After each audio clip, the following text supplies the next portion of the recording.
Hey everyone, Chris here with the video review for Uncharted 2 Among Thieves. Now, Uncharted, the original game, is pretty much synonymous with the PlayStation 3. If you buy a PS3, you're going to get Uncharted. And I am very, very happy to say that Uncharted 2 Among Thieves is an absolutely phenomenal successor to the original game. This game basically picks up about a year later after the first game. Nathan Drake is, of course, on the scene again. Sully's back. Elena's back. And what's really cool about this game is it's basically a globe-trotting adventure instead of just being stuck on an island. Nate is going around to find Marco Polo. That leads him to going to find other treasures and other kinds of stuff that I'm not going to spoil for you. But this is a much bigger experience than the first game with a very well-told story and fantastic action all around. Chloe, this isn't just a dagger. It's a key. Well, let's find out what it opens. So as I mentioned, the story this time around is very well told. The cutscenes obviously are great once again. They were fantastic in the first game. They're very well done here also. And once again, the voice acting is stellar. We have the same people from the first game with an expanded cast. Everybody is great this time. What's your angle on all this misery? You gonna plunder a few temples, loot the museum? It's nice to see you two. The first game was, and still to this day, easily one of the best looking titles on the PlayStation 3. And Uncharted 2 looks even better.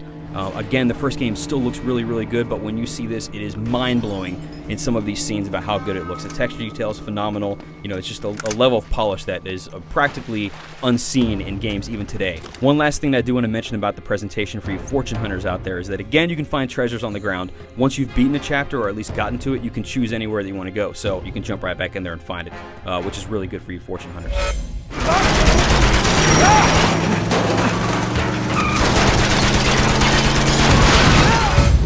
The very good thing about the game is that since it doesn't take place solely on an island this time around, you're going to be in Nepal, you're going to have some street fights, you're going to be up in the mountains in the snow. You will, of course, kind of go into like catacomb type stuff. But there's a whole lot more variety here than we saw in the first game, which is really cool. There are multiple scenes in this game where the actual environment is moving around and changing as you're on it. There is a sequence that's on the train where you are fighting on it as it actually is moving through a level. And so as the train is kind of going around bends, if there's an enemy on the next car, you have to kind of compensate for that. And so it kind of brings the whole experience up to this, Hollywood level of $100 million blockbusters that, you kind of rarely see that sort of thing in video games. Now, like the first game, there's three main gameplay things you're going to be doing. You're going to be shooting people, you're going to be climbing the environment, and you're going to be solving puzzles. In terms of shootouts, basically, that works exactly the same as it was before. You can still take cover, but what's really cool is that the levels are set up to be much more vertical than they were before, and to give you a lot more option in what you're going to do. The game is still very linear. You have to go to this very specific point. There's not really a whole lot of option in how you're going to kind of go around a thing, but when you are in a shootout, you can be, I want to go to the roof, or I want to go to the bottom, or I want to hang from this thing, or I want to kind of go around from the back, and it creates this much more dynamic feel to the fights than you had the first time. Now, one thing that actually does help the fighting a lot is, in the first game you could do lots of hand-to-hand combat, and that's a little more refined here, but I'm not really going to go into that. But what is really cool is that you can use stealth a lot better in this game than you can in the first one.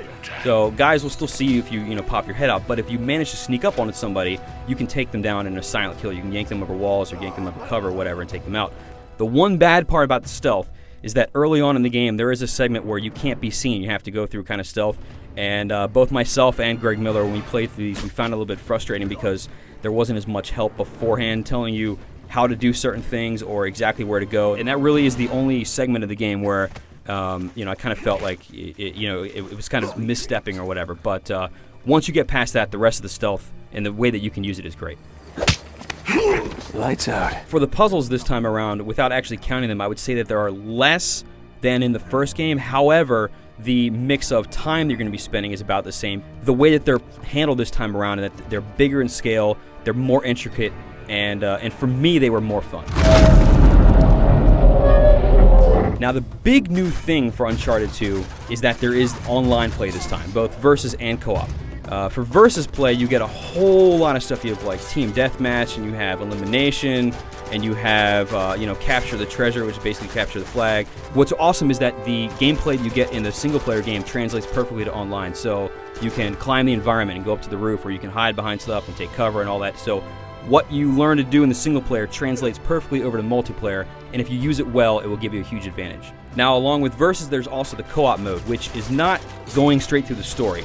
But what it is are kind of offset pieces taken from the story and kind of given a different goal. And you can play this with up to 2 other people, so you can have 3 people in these. Even on easy, co-op is not easy. It is very, very hard many times, but they are very intricate, they're very long, they're very, very fun, especially because they're difficult. And I don't imagine you beating all of them very, very soon, which is really cool because it gives you a lot of challenge to go in and play them again.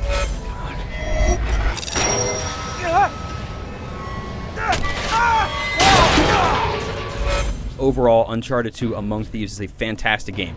It's a great single-player experience with very, very few flaws.